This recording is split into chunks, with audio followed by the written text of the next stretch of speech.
बात उन दिनों की है जब एक दिन पाटलिपुत्र नगर में सम्राट अशोक गंगा नदी के किनारे टहल रहे थे। उनके साथ उनके मंत्रीगण, दरबारी व सैकड़ों लोग भी थे। नदी अपने पूरे चढ़ाव पर थी। पानी के प्रबल वेग को देखते हुए सम्राट ने पूछा, क्या कोई ऐसा व्यक्ति है जो इस प्रबल गंगा का प्रभाव उल्टा कर सके?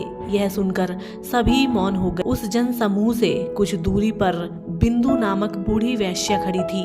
वह सम्राट के पास आकर बोली, महाराज, मैं आपके सत्यकर्म की गुहार लगाकर यह कह सकती हूँ। सम्राट ने उसे आज्ञा दी। उस वैश्य की गुहार से प्रबल गंगा ऊपर की ओर उल्टी दिशा में गर्जन करते हुए बहने लगी।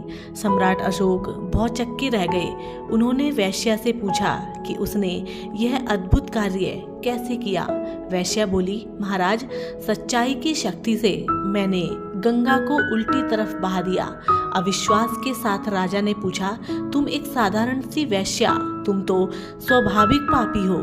बिंदुमती ने जवाब दिया, दुराचारी चरित्रहीन स्त्री होकर भी मेरे पास सत्य कर्म की शक्ति है। महाराज, जो भी मुझे रुपए देता, चाहे ब्राह्मण, क्षत्रिय, वैश्य या शूद्र रहा हो या किसी अन्य जाति का रहा हो, मैंने उन सब के साथ एक जैसा व्यवहार किया है। जो मुझे रुपए देते थे उन सब की एक समान सेवा करती थी। महाराज, यही सत्य कर्म है जिसके द्वारा मैंने प्रबल गंगा को उल्टी दिशा में बहा दिया। तो मित्रों, इस कहानी से हमें यह शिक्षा मिलती है कि धर्म के प्रति सच्चाई मनुष्य को महान शक्ति प्रदान करती है। यदि हम जीवन भर अपने कर्तव्य को पूर्ण निष्ठा से निभाएं, तो इस तथ्य को साक्षी रखकर चमत्कार कर सकते हैं, जैसा कि बिंदुमती नामक वैश्य ने कर दिखाया।